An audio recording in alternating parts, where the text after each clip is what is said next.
Good afternoon. Hello, I'm Julia from Scanning Pens, and this afternoon I'm going to walk us through our demonstration school offer. And I can see that I've got some people today, which is lovely. It would be helpful if you could let me know if you can hear me okay and if you could see me okay. If you wouldn't mind just popping into the little chat pod at the bottom that you can hear and everything's okay, that would be great.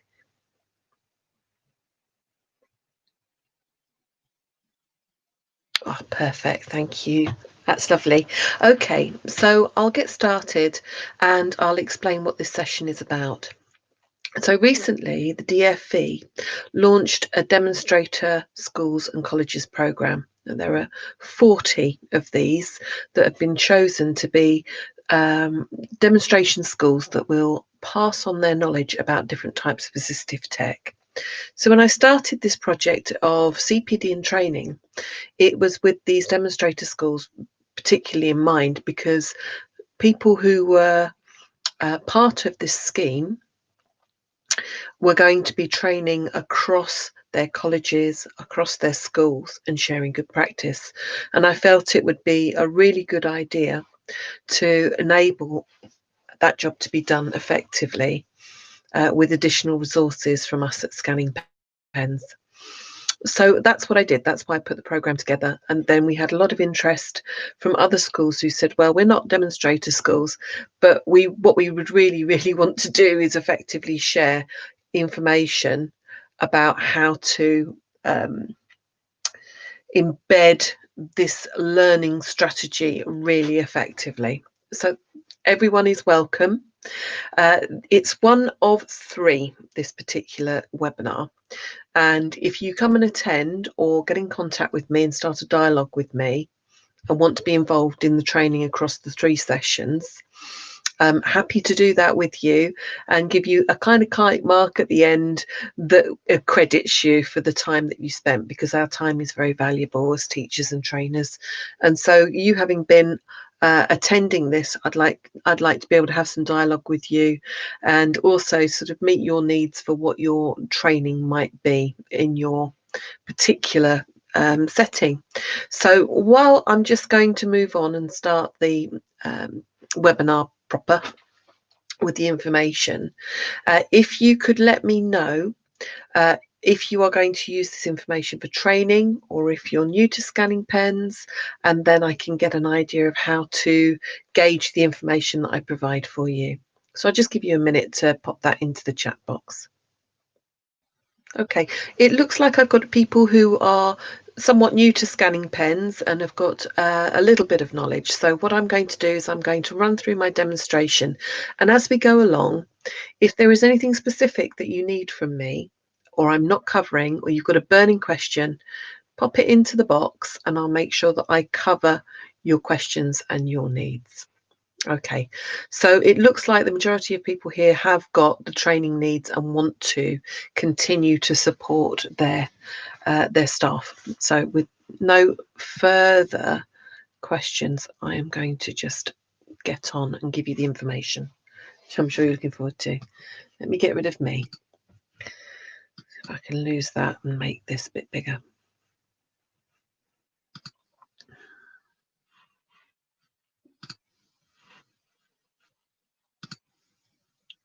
Okay, so here's what the session will entail. So I'm going to introduce you to the Scanning Pen support team. I'm going to look at socially distanced support, which is what we're thinking about a lot at the moment as our learners are backwards and forwards. And if we have dyslexic students or students with weak literacy, they're not necessarily having a conventional experience of learning with one-to-one support, and they're probably being supported by pens in schools.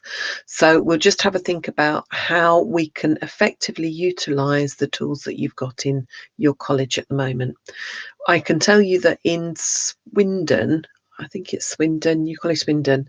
They actually bought quite a lot of pens. I think they bought 90, and they've got a system where they're borrowed out, a bit like a library service, and they're borrowed out for the whole year. And out of the 90 that they purchased from Scanning Pens, they've got 20 left at the moment.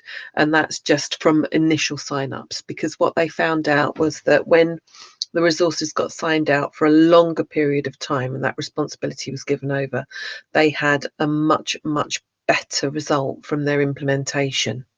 So I'll talk about implementations and how that can be successful. You're probably familiar with Exam Pen. I would imagine that's the one that you've got. However, Exam Pen is being used quite broadly to support students through their reading at home and at college at the moment, because it's what you've got, so it's what you're giving out. But I'm going to talk a little bit about the Reader Pen, and I will also just talk about this little demonstrator school kite mark that you might want to continue with me.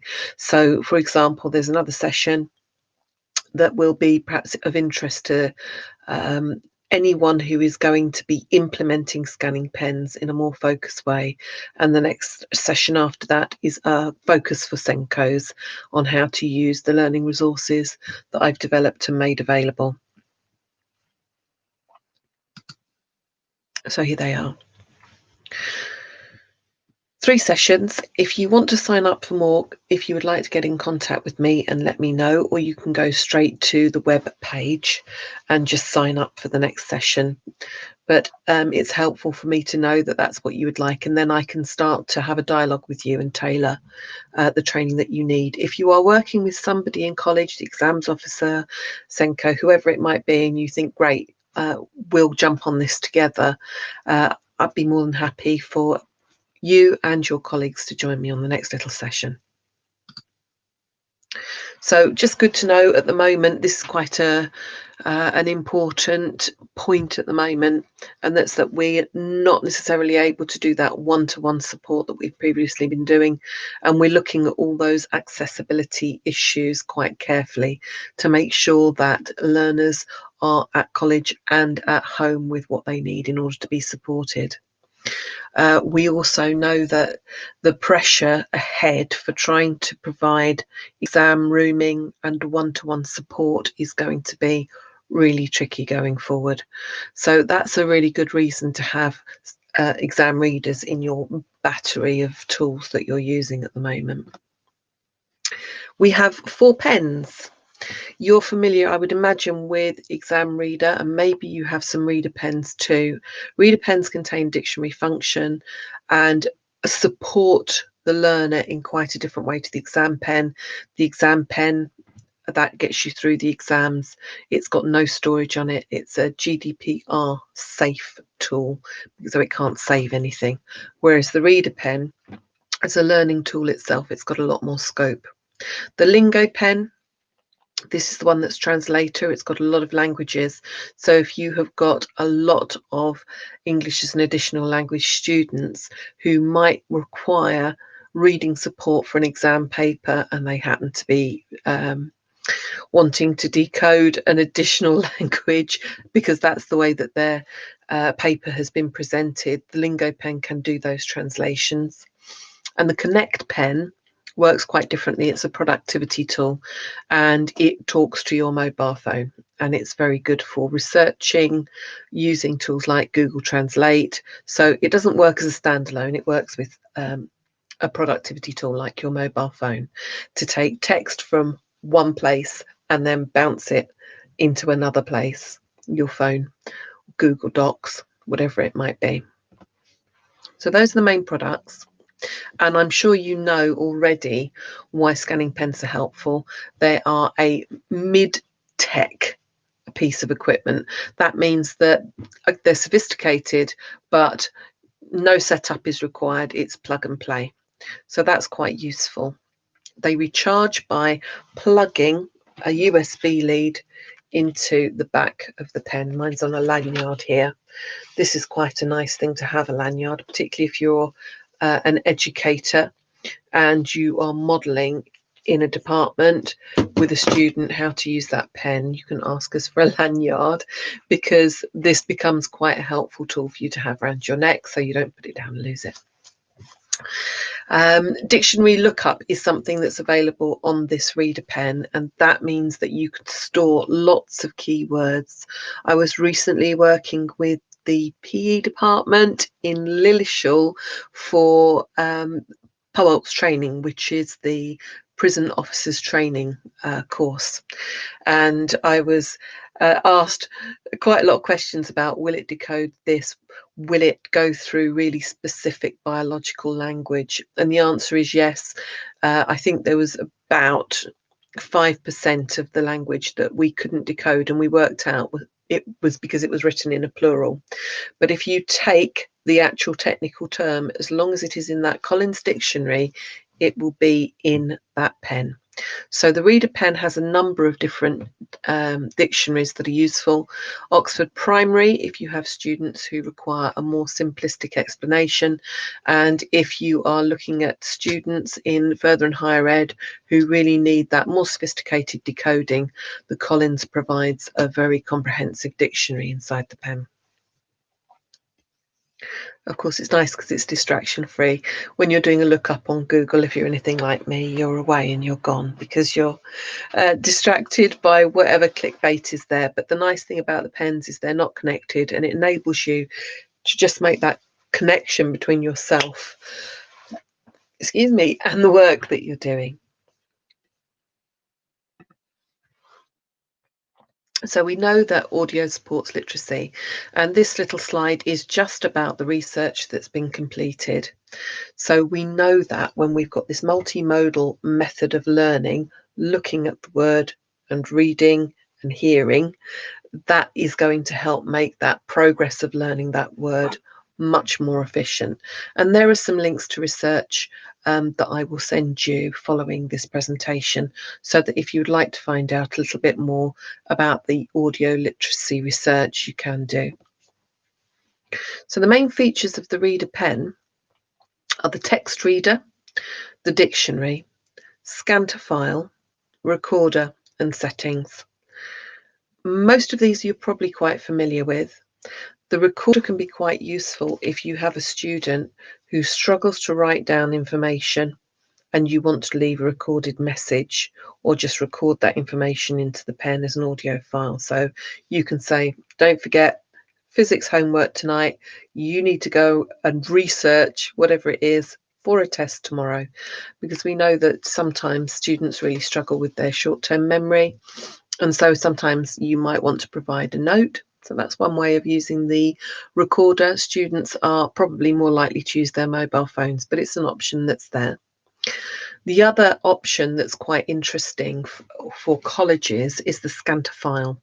The scan to file enables you to plug in the pen via a USB lead to your connector in your computer, and you will get an option on here that enables you to transfer text from a page to a computer screen.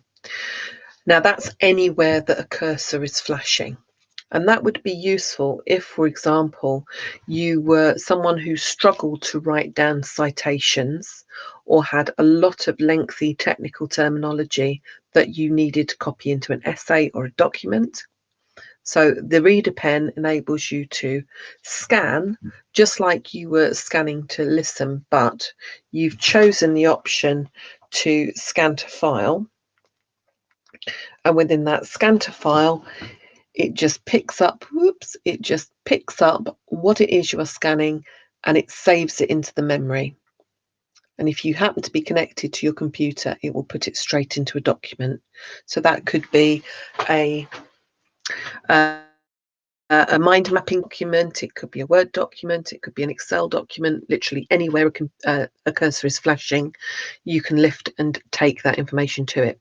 If you're not sitting next to a computer and you're not taking a book and putting it straight in, if you're in the library in the reference section and you were looking at books that you would want to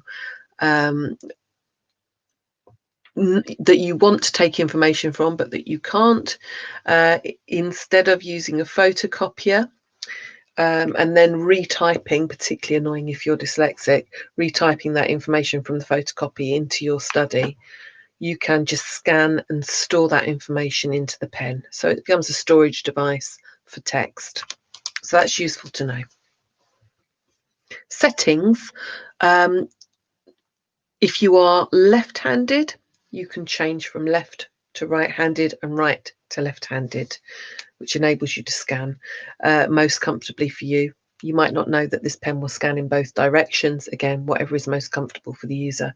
In the settings, you can follow up the speed of playback. You can slow it down. You can make it faster.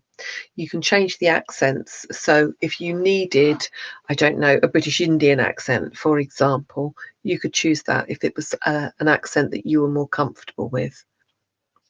So lots in settings, and I'll talk a little bit more about that in a while. So the benefits of the reader pen are just noted here. And I would say that the ability to use this pen discreetly is probably the most important thing for students, because no one wants to be visibly challenged with a difficulty. And the nice thing about this pen is you can plug in your headphones and you just discreetly are able to get on with reading, and no one actually pointing you out as being someone who's got accessibility tools. So you've got options. You've got the speaker, the headphones, or you can plug it into a speaker, a Bluetooth, not Bluetooth, you could plug it into a speaker. Again, this is not a Bluetooth, it's a wireless free device, which is quite nice. Discreet, goes in your pocket.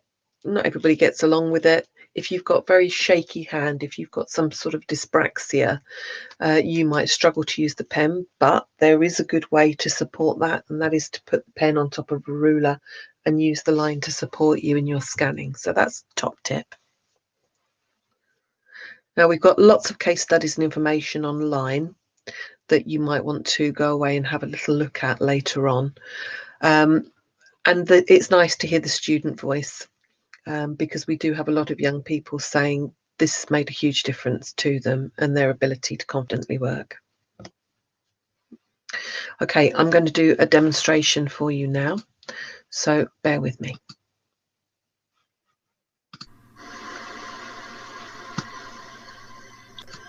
I'm just turning on the pen now with the red button. That's the power on button, and it takes just a few seconds to turn on. Grip the pen by the nib, and you'll want to scan with it at a 75-degree angle. Well, let me show you these pens. The white one is the reader pen, the exam reader is the orange one, and the brown is the lingo pen. That's a translator. But I'm going to demonstrate the reader pen. When you turn on the reader pen, the first thing you'll see in the menu is the text reader. There's also a dictionary. Scan to file, voice recorder, and settings. If I show the exam reader pen, the difference is that it reads 12 different languages. That means it can support a lot of people when they're reading and taking tests. A significant difference with the orange exam pen is that it has a text reader and settings. No storage, because they're designed to be locked down for examinations. Imagine 100 students in an exam hall, all with different learning needs. This is a simple device that can read different languages and be personalised. A simple exam support arrangement that eliminates the need for a human reader. Exam pen can also be used very productively through the whole term for supporting learners' reading. Doesn't just have the extra features like dictionary and storage. Let's go back to this text reader. I'm going to press OK, which is the centre wheel. And I'm going to scan across a line of text.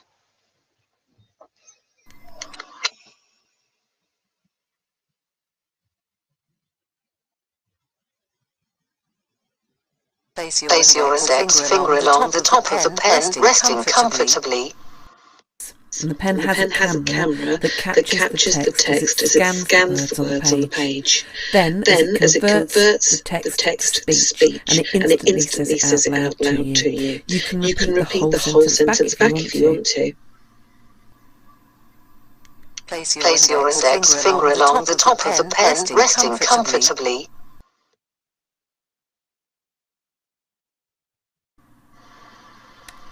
You can also scroll through the text using the centre wheel. Holding highlighter over a word will enlarge it. There may be a little bit of lag in this video, but what's happening is the word is spoken and highlighted together in real time. A question I get asked a lot is, can I instantly look up a word and find that definition? Yes, you can. If I select the menu button, I can choose definition, and it gives you the definition. Finger noun. Fingers. One of the long thin parts that stick out on your hand. Two, something that is shaped like a finger. Third, fingers. Fingering. Fingered. There are a number of different definitions that are available. This definition is from the Oxford Primary or OPD, and it allows you to quickly understand the word that you're seeing.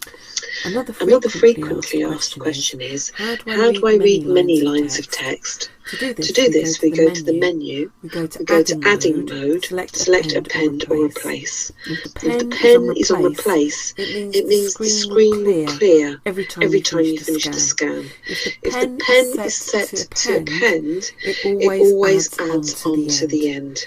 With the pen selected, you can scan many lines or even a whole page and have it read back to you. There's no limit to how much you could be scanning or have it read back to you. I want to scan several lines of text, so I'm going to select Text Reader and start scanning and say this is a long stream of speech to text. The type of text the student is wishing to be supported with reading is quite important at primary age. And then the next line. Therefore, if your student requires larger gaps between each line, then continue to do this. I click to the right and it takes me back to the beginning. Now both lines flow together. The type of text the student is wishing to be supported with reading is quite important at primary age. Therefore, if your student requires larger gaps between each line, then continue to do this. If your student's quite confident at reading, you'd set up the pen with replace. If your student struggles a lot with reading or has low vision, you'd set up the pen for append mode. There are other settings like speed of playback. This allows you to slow down the speed of a word. You can also make playback pause between words or at sentence level. This can be helpful for learners with slow speeds of processing. It also gives the teacher greater control of how learning is taking place. Just to return to the dictionary function, there's a very nice feature in here that's in the history. And this is great if the student has a word list to learn or they're developing new vocabulary. The history feature saves your list. This is helpful for topic work, learning keywords, and for building familiarity. Someone, pronoun, some person. This can help you to keep building those connections with the words. In the dictionary settings, you can use the up and the down arrows to change the dictionaries. You can see North American and Collins Dictionary, that the Oxford Primary Dictionary gives good, clear, short definitions. If the student scans a word that's not in the OPD, it'll be in the Collins. Scan to file allows you to capture lines of text and to put them into a computer via a USB lead. The information is stored. There's no software to upload onto your computer.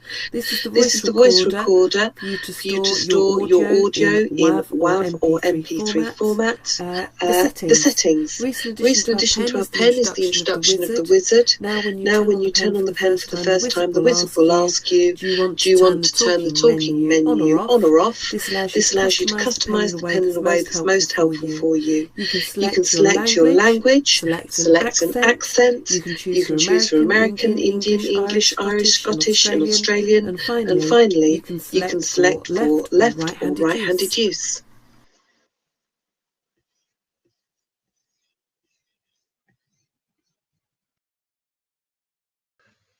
Okay.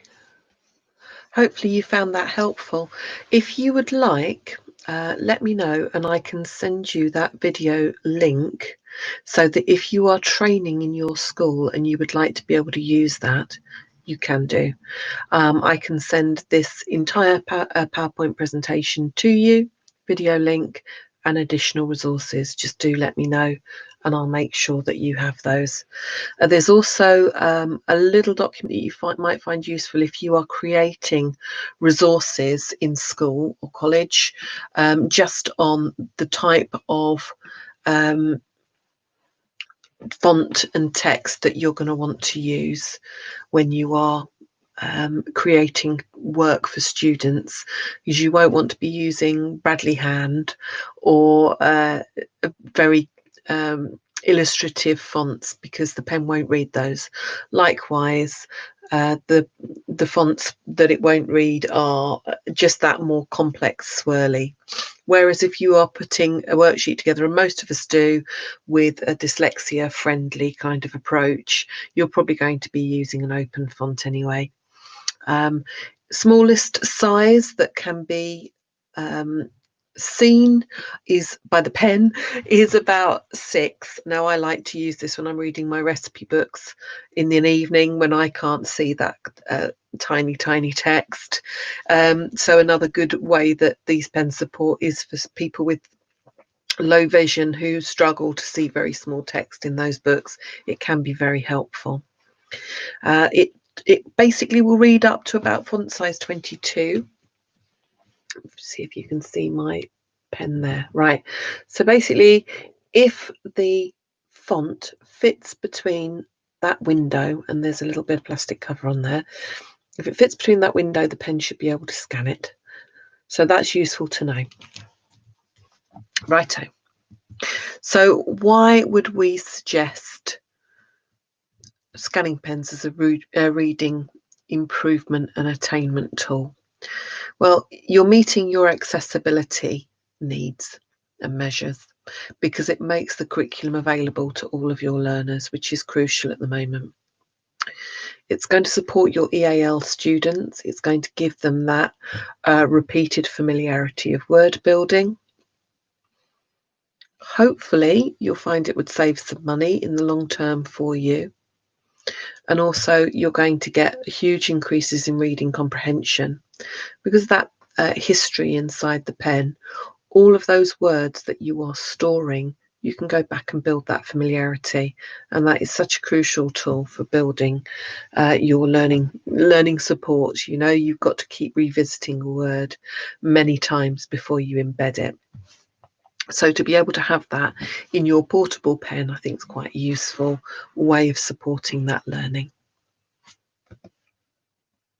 So I think you probably all know about the exam reader. There's just been some recent changes in the JCQ update, which came in September 2020. And now there is emphasis on this suggestion that reader pen can be for many more people, not just for your dyslexic learners or learners with weak literacy, who have actually got an EHCP or a specific diagnosis of need for support. There is a recognition that while we are in this odd COVID landscape, students are going to need support and aren't necessarily going to be able to get it. So they are saying, do go ahead. You can use the pen with a wider number of students, and that's written into the new guidelines.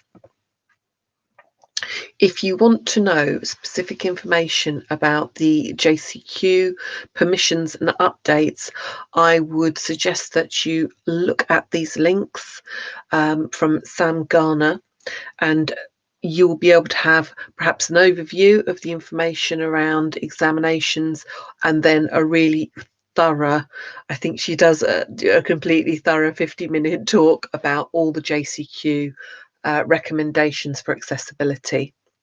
So that's part of one of the offerings that we have for support on the Scanning Pens YouTube channel.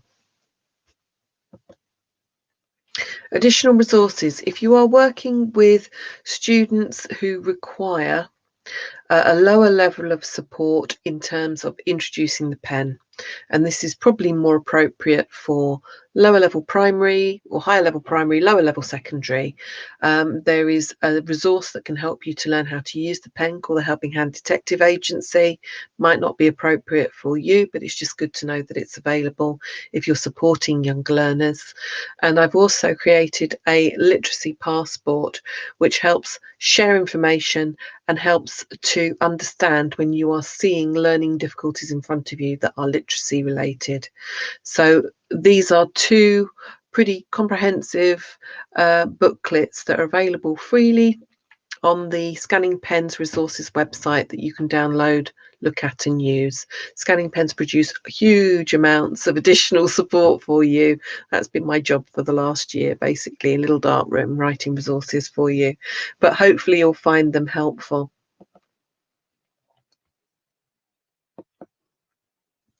So we've got some impact evidence, which I said would be part of this. Impact evidence for primary and secondary, but college is of more interest to you. So on the Scanning Pens website, and when you receive this PowerPoint, you'll see that there are case studies and videos for Bradford, Manchester, Leeds, and New College, Swindon, that I've already mentioned. Those will link and you can go straight to the professionals talking about how they use the pens and the impact that it's made in their colleges. One that's not on there that I quite like is Wolverhampton, and Wolverhampton are now getting students coming through saying, have you got a reading pen that I could use please, because they've used them in schools, and there's this expectation that that support will flow through into college and further ed. We do have a lot of pens out in schools now, and students who've been using this successfully I'm so pleased they're asking for that support when they get to college, which is really great. So that link will be available to you. And I'm going to just do some question and answers and a little quick survey. So just to let you know some information that you might need to know. Parents can get a free trial of the pen. So if you are recommending, or probably the student would be able to advocate on their own behalf if they're a little bit older, if you are suggesting that perhaps you want to try something, you've got a difficulty and you want to give it a go, there is a free trial available, and that's on the website. And of course, as a university, you will be able to get the free trial of any of those products. So if you thought, oh, what's that Lingo pen, that's interesting, or oh, we've not got a reader pen, I'd like to know, you're welcome to contact us and we'll support you with that. The other piece of information that you need to know is that the lovely Geraldine is part of our team for further and higher. And if you've not yet come in contact with Geraldine, she's lovely and should be happy to talk to you about what you might need or what you might like to try. So her contact information is there. If you've got any questions, pop them into the box. But what I'd like to do very much is I would like to just do a quick little survey just to see if there's anything that I've missed or anything that you need. So if you'd be willing to take the time out to just complete that bit of survey. Mostly it's mostly it's just sort of yes, no, are you attending as multiple choice type question. If you've got a moment to do that, I'd be grateful. Otherwise, I've reached the end of my presentation. I can see the email addresses of people who've attended, so I am happy to send that information that I've promised. If you've got any other questions, pop it in the box, and I will sign off from this webinar in about 5 minutes, but I will just be here. And so if you want to ask me anything or you need my feedback, I can provide that for you. So thank you for attending today. That's the end of the session. If you've completed the survey, I'm very grateful. Thank you.